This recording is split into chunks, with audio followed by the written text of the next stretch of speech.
There was a high-profile non-starter in Rally GP this morning, Schareina. The Spaniard, who is second in the World Championship, crashed yesterday, damaging his Honda and his left hand. Get well soon.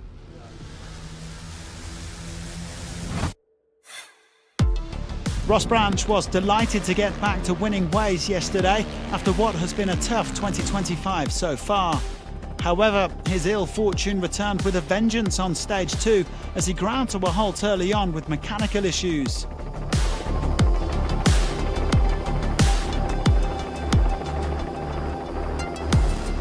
Here's what happened.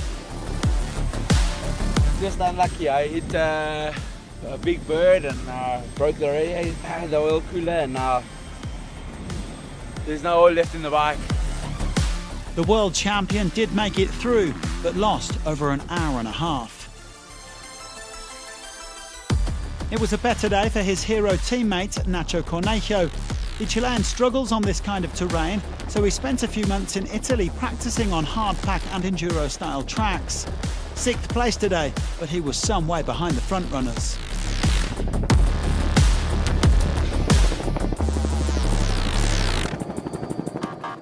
Well, Schareina may be out, but we are still set for a scrap between KTM and Honda for overall victory.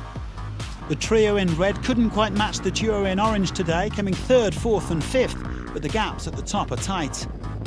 Van Beveren is 3rd overall, and he was given time back after stopping to open 1 or 2 closed gates. Brabec was Honda's top performer on the stage, even if he dropped almost 5 minutes to the winner. The 2-time Dakar champion is just taking things day by day, and he's 3 minutes off the pace.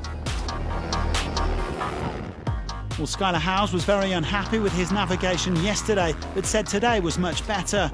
He had some fun winding his way through these savannah tracks, but he's over 20 minutes back overall. KTM, though, was simply on another level as they completed a 1-2. After his excellent job opening yesterday, Luciano Benavides was 2nd fastest and now 2nd overall. The Argentine determined to secure a podium after coming 4th at rounds 1 and 2.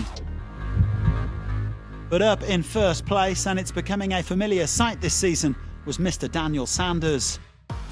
Chucky already served notice of his pace yesterday after losing a lot of time early on, and today he managed to catch and pass the 2 riders in front of him, Brabec and Van Beveren. The World Championship frontrunner storming into the overall lead, even if not everything was perfect.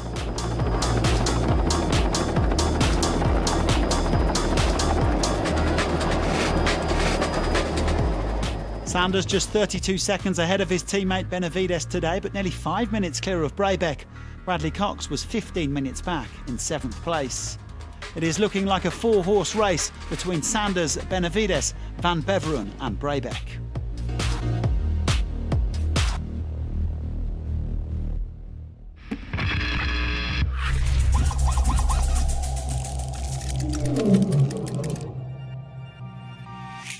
Roy Barbosa continues to gain experience in the Rally 2 class as he builds towards his first Dakar.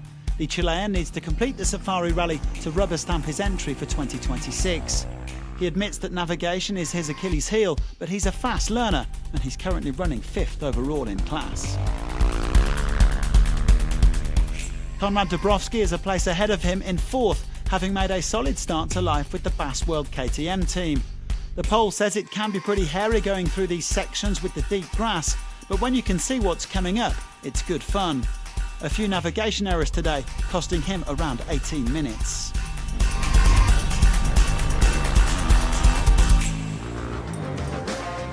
Well, just as Red Bull KTM dominated in Rally GP, they also dominated in Rally 2, with Edgar Canet taking his 2nd consecutive victory. The Spaniard did struggle a bit in the last 40 kilometres or so, but otherwise he was very happy with his pace. Canet winning by 6 minutes 14 from Mike Doherty, with Tobias Ebster completing the podium for Hero. The gaps are starting to open up overall, and Canet looks increasingly like the man to beat.